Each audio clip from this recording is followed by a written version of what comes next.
An old year has ended and a new one has started. And I think many things could be said about 2020, couldn't they? In many ways, it was unlike any other that many of us had to experience. Someone quipped about not liking the sound of 2021. It's 2021. If the year 2021, then by implication, you and I lost. But I wouldn't think that's the case, however. Many are starting this new year, truly, with, and probably rightfully in some respects, with some type of trepidation, because we've started this new year the way the old year went out. The words of our friend Joe Acevedo capture the sentiment perfectly when he said, "Before I agree to 2021, I need to see the terms and conditions." That's true, Joe.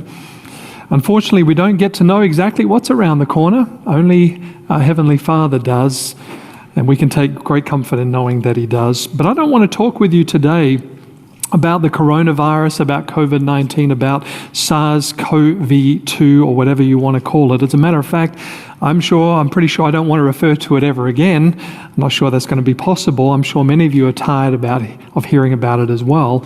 As a matter of fact, Lake Superior State University added it to their banished words list, something they've been doing since 1976, banning certain words that have become redundant or overused or exaggerated. So that word has been banned, coronavirus, along with "we're all in this together." I think that's a good selection.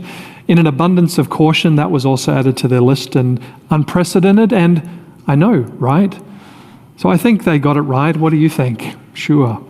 So today I want to talk with you about something far more important, far more critical, something that has to do, of course, with life or death, eternity in mind. I want to talk with you about being faithful to the end, because problems and pandemics, they're going to just continue, and we'll need enduring, we'll need conquering faith and a life of faithfulness to God and His Word that will see us through the good as well as the bad. So let's start this morning by talking a little bit about God's faithfulness. God's faithfulness, or the faithfulness of God. When I was in high school, many of you know I enjoyed track and field meets or events, sprints and high jumps. They're kind of some of my favorites. Somewhere along the way, my geography teacher, Mr. Rumbelow, saw something in me. Perhaps he saw potential, and he invited me to train in the hurdles. Now, I'd never thought about aspiring to the hurdles before. Actually, I wasn't really very fond of the hurdles, but maybe I'm giving myself a little more credit than I ought to give. Perhaps he just looked at my long legs and said, "Hey, that guy would be great to do hurdles." I don't know. Why he chose me today, I don't fully know the reason why, but I tell you what, I felt honored that he did. Of all the students he picked me. So he told me if I want to compete in the state meets, which I'd never thought about, but if I want to compete in the state meets, I'd need to practice and I need to train really, really hard.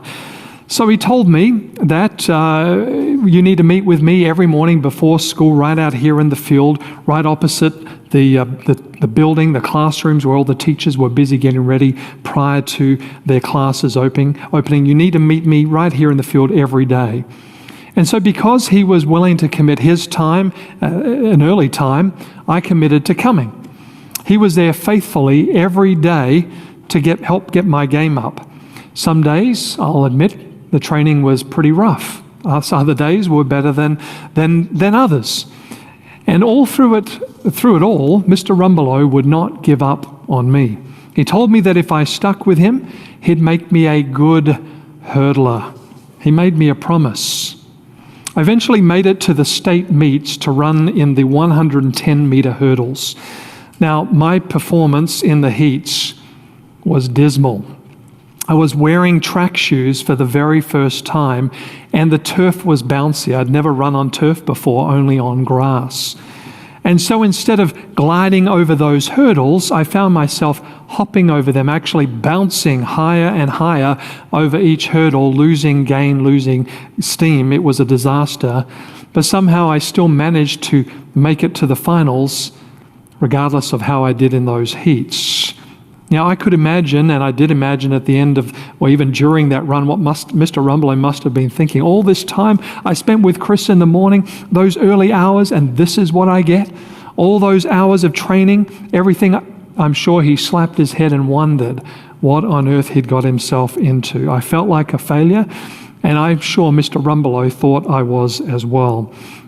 I was sure that that would be the end of him coaching me, that would be it. But friends, that didn't actually happen. He stuck with me.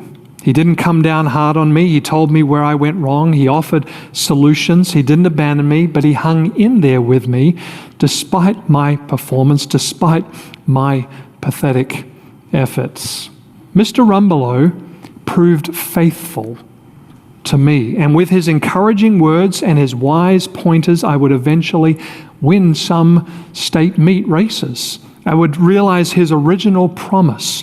They would be fulfilled. They'd be realized. Because of Mr. Rumbelow's faithfulness, I was able to faithfully fulfill my role to the end. But Mr. Rumbelow's faithfulness, while admirable and certainly worthy of emulation, is but a faint glimpse of the faithfulness of the Creator God, the one who made all things, the one who sustains all things by the word of his power, who loves us and has given heaven and earth that he might be, or that we might be, all that he desires for us to be. No, not a hurdler, but to be like him in character. You know, Thomas Kelly wrote in his well-known hymn, he said, "Trust in him, ye saints, forever. He is faithful, changing never. Neither force nor guile can sever those he loves from him." Faithfulness is one of the remarkable and unchanging attributes of God. He himself declared that he is one who abounds in faithfulness. In Exodus chapter 34 and verse 6, he said, and he passed, Moses writes, he passed in front of Moses proclaiming, this is God speaking, the Lord, the compassionate and gracious God, slow to anger, abounding in love and faithfulness. Now, if you've got a King James version, that word is truth. It could be said faithfulness as well, abounding in faithfulness. The Bible reveals that faithfulness is a basic quality of God's character. It's interesting to note that the meaning of the Hebrew word translated faithfulness, which is umana, carries with it an emphasis on an inner attitude and the conduct it produces. Faithfulness, in other words, the Lord is not only the God of faithfulness and trustfulness and trustworthiness, but he also acts in accordance with his basic character. Because he is faithful, he does faithfully. I think you understand the point. He does faithfully because he is faithful by nature. Moses affirmed this in Deuteronomy chapter 32, verse 4. He says, his work, talking of God, his work is perfect, for all his ways are just, a God of faithfulness, and without wrongdoing. He is upright, he is righteous rather, and he is upright. So God is faithful, always faithful. Faithful in dispensing his love to you and to me. Faithful in sharing his grace that we are unworthy of. Faithful in providing mercy. Faithful in issuing truth and justice. God has never once ever reneged upon any of his promises. He has always come through. So is God faithful? Oh yes, you better believe it. You better believe it. And friends, it is God's faithfulness that leads a Christian, should lead you and I to be faithful to him. Because God is faithful, then we are faithful, and we can be faithful. See, faith in the Lord and his word, and faithfulness to the Lord and his word are prime necessities for Christ's followers.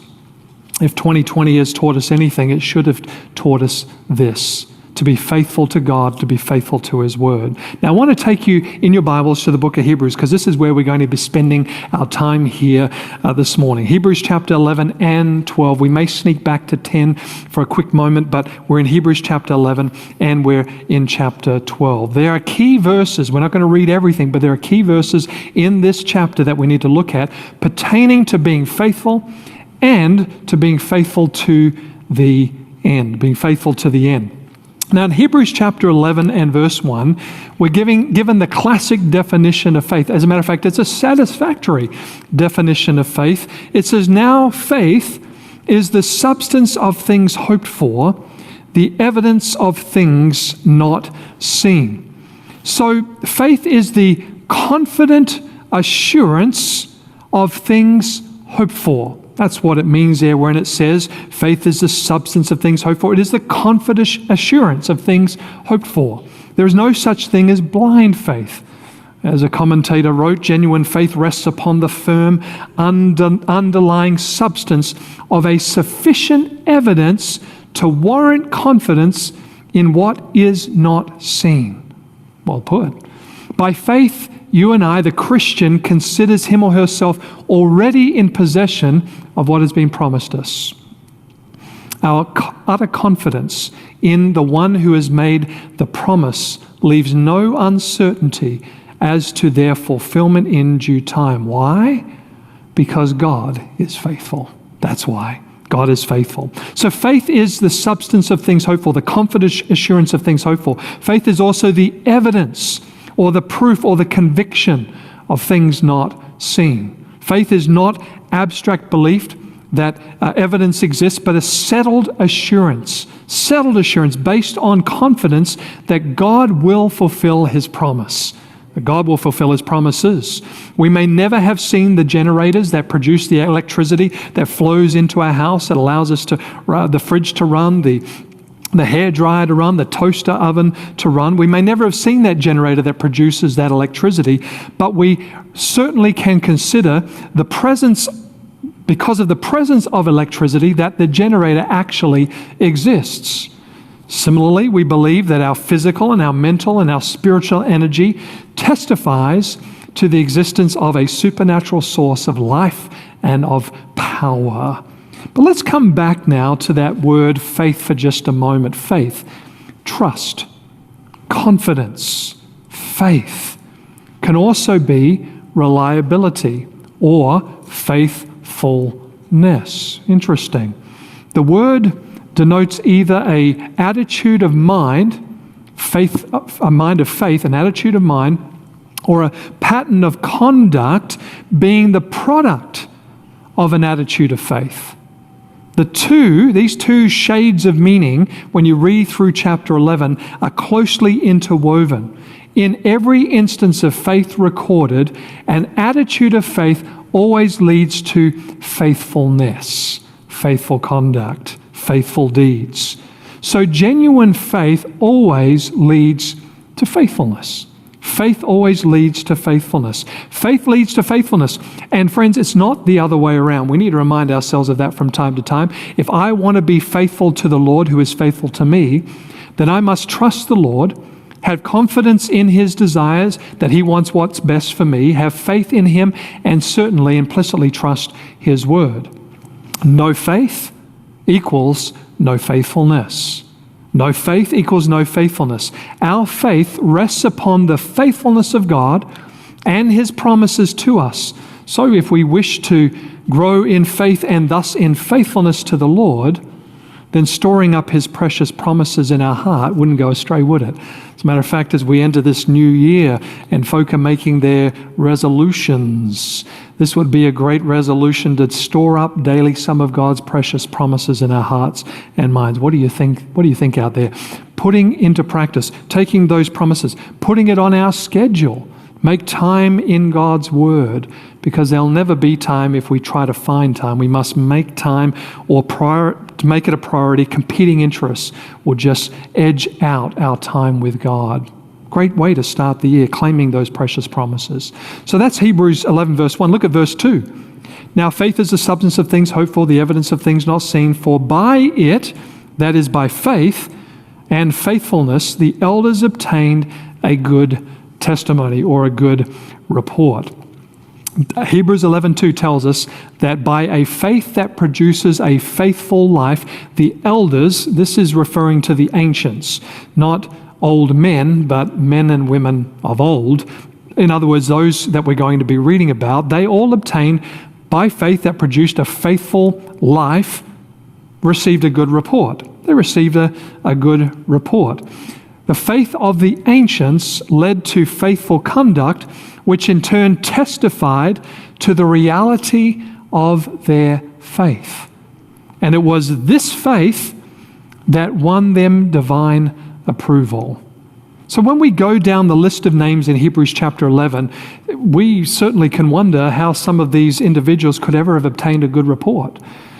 But if only it was flawless heroes, those who had never made a mistake, if only those were listed, the account would provide very little encouragement for the likes of you and for the likes of me.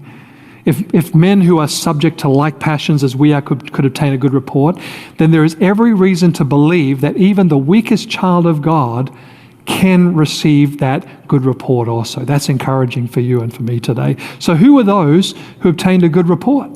Who are those who obtained a good report? If we go down the list, we notice there is Abel, who offered the sacrifice that God desired in verse 5. Verse 6, Enoch, who lived to please God, and God took him, translated him without seeing death.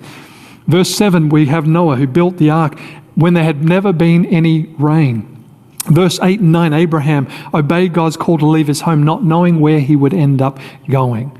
Sarah, we're told, was given strength to conceive when she was past the age to do so. And then if you read down to verses 20 and 21, there is Isaac, and there is Jacob, and there is Joseph. And then in verse 25, you have Moses, who esteemed the reproach of Christ greater riches than all the riches in Egypt. Joshua in verse 30, and the Israelites marched in accordance with God's will and beheld the walls of Jericho fall. Then there was Rahab, and then there was Gideon, and then there was Barak, and then there was Samson and Samuel and the prophets. Each story is certainly different. Each attitude of faith and response of faithfulness is unique to the person and the time. But in every instance, every person is faithful. And it was that way because God was faithful to them. Now, Hebrews chapter 11, verse 39, we're going to jump all the way down. Hebrews 11:39 says, and in all these, all those individuals that we just briefly mentioned, having obtained a good testimony through faith. So Hebrews 11:39 tells us, these all those who preceded, all those we mentioned, received a good report through faith. The faith of the ancients led to faithful conduct. It led to obedience, which in turn testified to the reality of their faith. And as I mentioned before, it was this faith that won for them a divine approval. So friends, how we also should desire and want to obtain the good report, that divine approval. And is it possible for you and me to receive that? Absolutely it is. The good news is that we can. Now, these each received a good report because of a faith that led to faithfulness. Please don't make the mistake that the thing that is preached to you that declares obedience and faithfulness, while good things aren't necessarily necessary to receive approbation of heaven, while good things aren't necessary to receive divine approval, don't receive that type of gospel as the gospel. That's not the gospel. Genuine faith always leads to faithfulness. Always leads to faithfulness. As faith rests upon the mighty promises of the Word of God and appropriates that power by faith, faithfulness will be the sure result. We are faithful because God is faithful to us. So they were faithful. These worthies of old, these ancients, these elders of old, they were faithful. But were they faithful to the end? It's a very important question because after all, that's what we're discussing here today. Faithful, being faithful to the end. You know, it's one thing to be faithful today. It's one thing to be faithful for a period of time, but it's quite another thing to be faithful until the very end. I think you would agree with me. There are many married couples that have started out well, but they didn't end well. There are many who start a new job well or school well, but it doesn't end well. Many start a race well, but maybe don't finish or don't end well. I was kind of like that in the track and field meets with the 800 meters. Didn't like the 800 meters at all. I'd go gangbusters for the first 400 meters. But then, and I'd be sticking right there with the runners, we'd all be grouped together. And then around that 400 meter mark, I'd run out of breath, I'd run out of air, fall to the rear or near the rear of the pack. It'd be a disaster. Starting well but not finishing well. If we want to be faithful, but faithfulness to the end is of vital importance. Now, there are several key ingredients that are needed if one's going to be faithful to the end. One, of course, is commitment. A commitment to a person, if we're talking about marriage, or if we're talking about training, to the coach, commitment to the goal. That is, never reneging on a promise that is made. That's what commitment means. Never reneging on a promise made, no matter what might come your way. Now, another ingredient we certainly will need as we're seeking to be faithful to the end, is patience. Patience with yourself, patience with the circumstances, patience with others, patience with God, allowing Him to work out His will. And friends, closely related to patience is another ingredient, and that is perseverance or endurance. That's the quality that outlasts everything else. So were these elders, these ancients, these worthies, faithful to the end? Were they committed? Were they patient? Were they persevering? Did their faith endure to the end? Now, something intriguing is said of these elders or these ancients who obtained a good report through faith. Look with me again at verse 39 in chapter 11. It says, "And all these, having obtained a good report or good testimony through faith, did not receive the promise." They did not receive the promise. Now, what do you suppose that means or could mean? How could it be said of them that they did not receive the promise, yet faith obtained for them a good report? What's going on here? Did they receive at least some promises? Is there an ultimate promise that they didn't experience or receive? Sure, they certainly received some of the promises. They each received God's grace that enabled them to respond to God's requirements with faith and faithfulness. That's what Hebrews 11 is really all about. A faith response to God's grace in the life that led them to faithfulness, to obedience. That's clear from their stories. There's no question about it. So what promise then, according to this verse, did they not receive, but still were faithful until the end? Hebrews 11:13. Let's just jump back a few verses. And it gives us the answers here. Notice Hebrews 11 verse 13. "These all died in faith, not having received the promises." Now this tells us that they did not receive the promise because they all died. They all died. They couldn't receive the promise because they didn't live long enough to receive it. Regardless, they didn't die in vain. As a matter of fact, the verse tells us that they died in what? Faith. They died in faith. And what did faith assure them of? They saw the promise afar off, they were persuaded by them, and they embraced them. You see, they saw something in the distance, and it was that something that buoyed their spirits, that gave them hope. Yea, more than this, that gave them confidence to the extent that they would not relinquish their faith, not even in death. So what could that have been? What could that have been? They did not give up. They did not throw in the towel. They were faithful to the end. What could that have been? It was faith in this promise that persuaded them to endure to the end. It was faith in this promise that they had embraced, that caused them to keep on in spite of the challenges that they faced, in spite of the hardships, in spite of the difficulties, in spite of the bad news that they met along the way. They were faithful to the end. So what was the promise? What was the promise? Going back to verse 13, these all died in faith, not having received the promise, but having seen them afar off, were assured of them, embraced them, and confessed that they were strangers and pilgrims on the earth. Now jump down to verse 14. "For those who say such things," we're getting closer to the answer, "declare plainly that they seek a homeland." Verse 15. And truly, if they had called to mind that country from which they had come out, they would have had opportunity to return. Verse 16, but now they desire a better, that is, notice, a heavenly country. A heavenly country. Therefore, God is not ashamed to be called their God, for he has prepared a city for them. He has prepared a city for them. The faithful of the past were faithful to the end because above everything else, they desired a better country. They desired a better city. They aspired to receive the ultimate promise that God held out to them, a new heavens and a new earth. Not this old, dreary, sin-ridden world filled with pain and suffering and death, oh no, but a new world where sin no longer reigns, where there is peace and where there is beauty and eternity of glory. That's what they desired above all things. Well, as a matter of fact, I shouldn't say they desired that above all things. It wasn't just the city, it wasn't just the new country, but the maker of the city that they desired to be with. You see, they believed in him.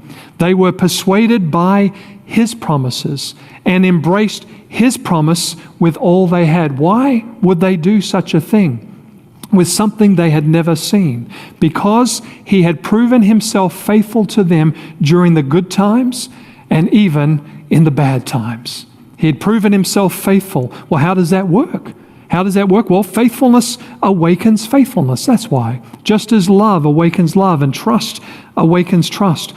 Friends, it's not hard to commit to a promise when the one making the promise has put everything on the line for you in order to fulfill that promise. It's not that difficult. It's not hard to be patient while waiting for the promise when the one making the promise has been patient with you.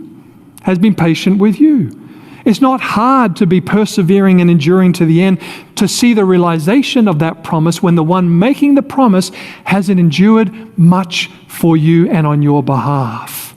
Not that hard. We'll get there in a minute and talk about what that looks like. God was everything to these people.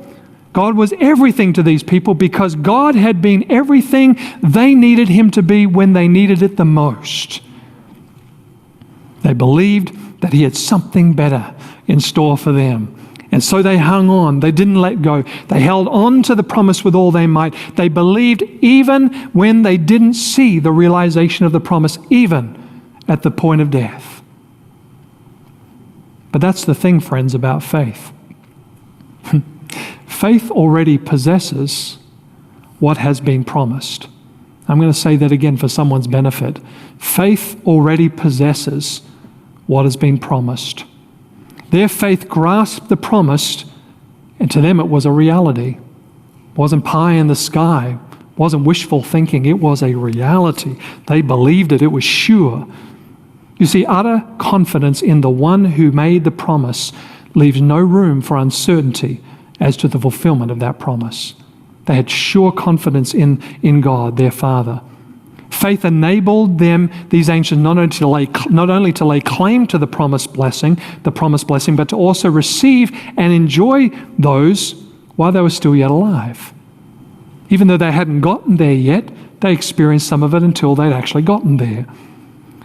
Commentators said the promised inheritance became a present possession. I like that. I'll say it again. The promised inheritance became a present possession. Goes on to say the good things to come were not only dreams to be fulfilled in the future, but living realities in the present. To the eye of faith, what is otherwise invisible becomes visible. Oh, to have a faith like that, friends. Oh, to have a faith like that. Their faithfulness at moments of crisis often did bring them aid, often did bring them deliverance when you read their stories. In some cases, not so much. But God was with them through the end. But they did not enter upon the promised inheritance. They did not. Yet they were faithful till the end. If those living way back there saw the certain necessity of being faithful to the end, I wonder whether perhaps knowing where we are in the stream of time, perhaps knowing because they didn't receive the ultimate promise, yet they held on. Whether we, right here in these last days, on the brink, on the edge, on the verge of receiving that ultimate promise, whether we need to be faithful to the end even more than they were. What do you think? Hebrews 10:35, and I'm just going to slip back there for a quick moment. Hebrews 10:35 reminds us, therefore do not cast away your confidence, which has great reward. See, the reward is not fanciful. The reward is not meager or small or insignificant. The reward is great, which has great reward, for you have need of endurance, so that after you have done the will of God, you might receive the promise. For yet a little while, here's the promise, for yet a little while, and he who is coming will come and will not tarry. Now the just shall live by faith. The just shall live by faith. The promise of Christ's return is certain, friends, and it is sure and will not tarry much longer. Forget the naysayers who push Christ's return way into the future and cast doubt on the fulfillment of certain biblical prophecies that up to this point have been fulfilled and will continue to fulfill till their climax. If they believed way back then that Christ would come and held on to that promise unto the end, what's keeping us from believing it today, 1 year nearer to his return than last year? It's easy to be overwhelmed with problems, it's true, that come our way. We lose sight of the promise that God holds out to us. It's easy to become burdened down with sadness and sorrow and lose our grasp of realities of a future immortal life. It's easy to let unanswered questions surround us and with doubt and darkness that we no longer see the light of God's wisdom and his grace. It can be easy for the love and the luster of the eternal to wane and grow dim when we get bogged down with the temporal. Sometimes we read about the lives of these worthies and we wonder whether we might be able to live that life of faith and faithfulness that they achieved. More than wonder, even some begin to doubt that it's possible for them, while others lose heart that they can't possibly finish the race, let alone finish well. I recall, again, being in high school, we enjoyed those sports days that we had, doing track and field events. And you know, I'll just be honest, and I think those of you who were in those track and field meets, probably just as honest as I am, would say you wanted to be the winner. You wanted to win, you wanted to succeed. I know I did. For me, the sprints were my favorite. I wanted to be the fastest. But I wasn't always. I'd stretch my limbs and I'd train the best I could, and I knew how all by myself there at one time. But there was always one or two or three that were just slightly faster than me. But we knew that no matter whether we were 1, 2, 3, or 4, if we performed well, we might be chosen to represent our school in the state meets. And what an honor it would be to be selected. One of my favorite races was the relay race. But I wasn't fast enough to make the cut, but I was rather fast enough to make the cut. And I was fast enough to be a part of the team. I wasn't the fastest, but I was fast enough to be a part of the team. What an honor. I thought to myself, to be with those I aspired to be as fast as. I know this is kind of very temporal and nearby meaningless, but it was big for me back in those days. It was big. To be with those that I aspired to be as fast as, to be in those track meets, be with them in the relay.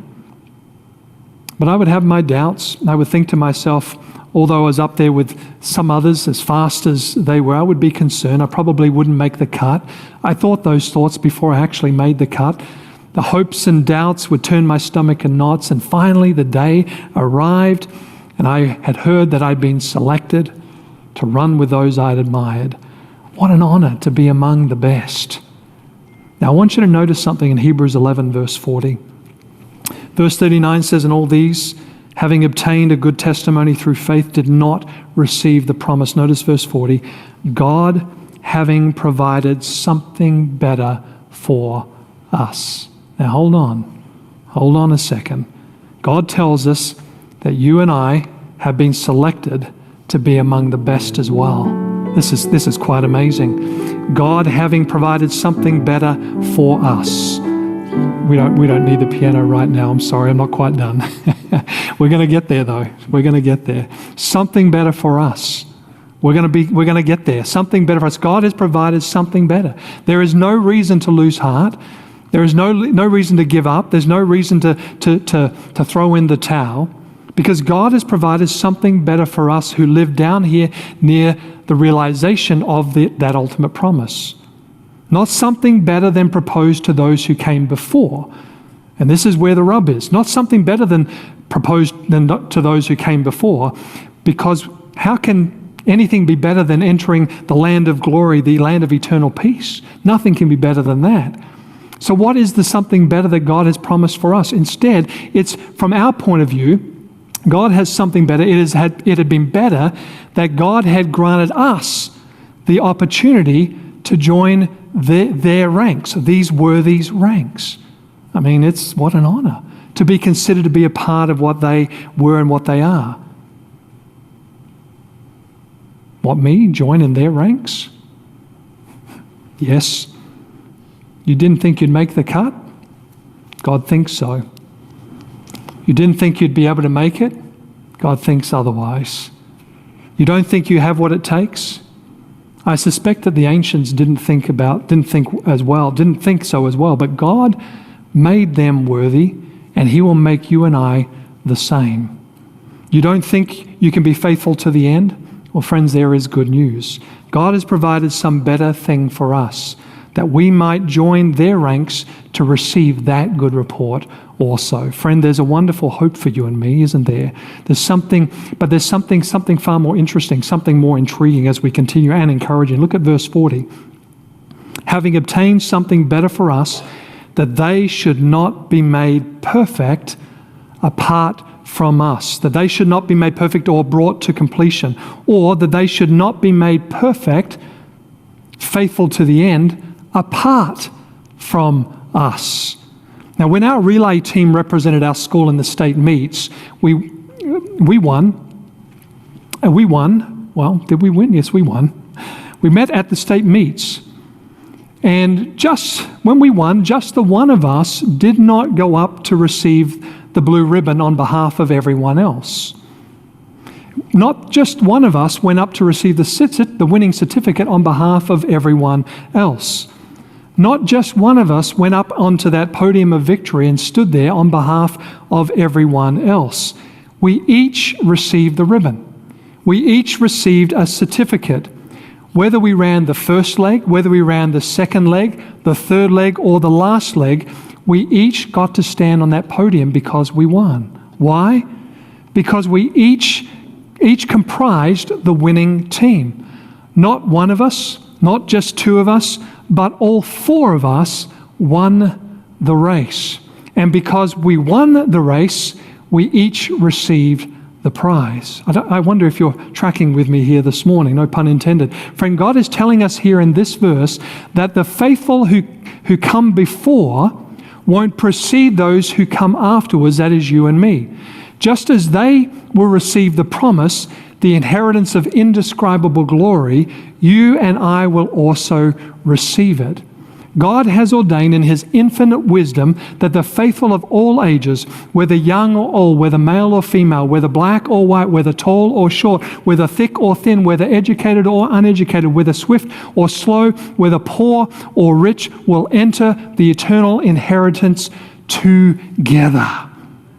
Together. Not one will have the advantage or priority over the other. We all receive the gift of eternal life together, just as those who made it to the end, you too and I can make it to the end also.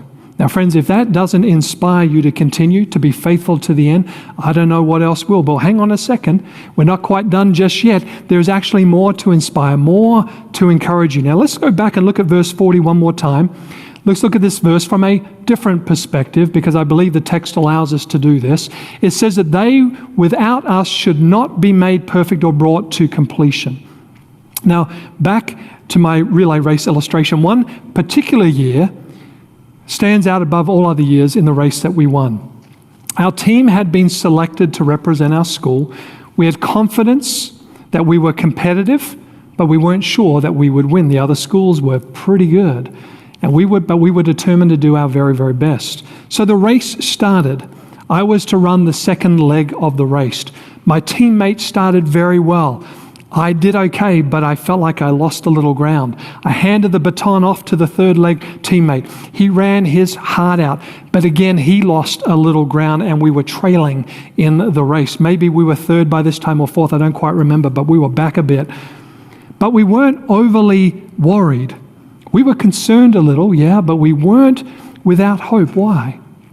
Because we knew who the one that was running the last leg was. We knew who our anchor was, and his name was Peter Bear. Peter Bear. Peter was fast. Peter was so fast, and we knew he would make up the ground. But could he make up that much and still win the race? So we watched him as he took off, gain on one opponent, and then another. He was like a graceful gazelle outrunning a predator. He zipped by them all, and he won the race that day, and he won it for all of us. You should have seen him run. Man, he was a sight to behold. He was really fast. Because Peter won the last leg of the race, we all won. We all won. The success of his run determined the success of the team. And I believe with all my heart, friends, and I think the Bible's pretty clear about it, that God will have a final generation of saints who will run the race with determination because in some way they know the success of those who came before depends in some way on their success today. Pressure? Well, maybe a little. Inspiration? Man, you better believe it. With the team depending on me and depending on you, won't you put in a better game? Won't you prepare more with more earnestness and with more vigor? Won't you be faithful to the end to perform all that you've been given, the responsibility you've been given? Sure you will. It's like they are me and my teammates watching that anchor run that last leg of the race, hoping and wishing for a sure victory. The good news is we won't disappoint the rest of the team. God will have his faithful few at the end who run with patience the race that is before them. But there's more to inspire and more to encourage us toward faithfulness. I remember walking into the stadium with those track meets, and you look up into the stadium, into the crowds, and you'd see them there, and they were there to cheer for us. There's a bit of a thrill, and I have to be honest, a bit of a thrill to receive the cheers in the midst of the competition, I have to admit. And it is those cheers that inspired us to not give up. Notice Hebrews 12 and verse 1. Therefore we also, since we are surrounded by so great a cloud of witnesses, let us lay aside every weight and the sin which so easily ensnares us, and let us run with endurance the race that is set before us. Let us run the race that is set before us. Therefore, also, because we are surrounded by so great a cloud of witnesses, let us run. Let's endure to the end. Let us not give up. Let us be faithful until the end. It's like you and I are the athlete. We're making final preparations to run a race in this big, glorious stadium with spectators seated on every bench, rising tier above tier on every side. We, intent on winning the race, glance momentarily at the sea of faces that surround us like a cloud. And here, the witnesses that are looking on are the worthies of faith mentioned in Hebrews chapter 11, each of whom, despite handicaps and despite hindrances of every kind, finished their race with joy.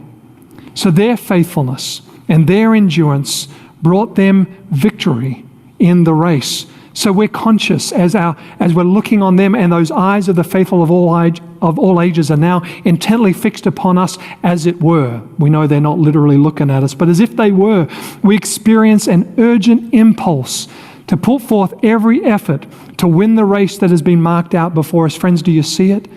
Do you sense it? Are you inspired to be faithful unto the end? We're surrounded by such a great cloud of witnesses. And when we look at them and we see them, and we see what they endured and we see what they undertook, it inspires us to keep on keeping on, doesn't it? Certainly does.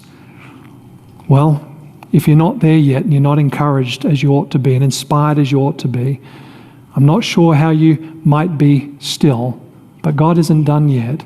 There's one more motivational factor he has for us, and that's in Hebrews chapter 12 and verse 2.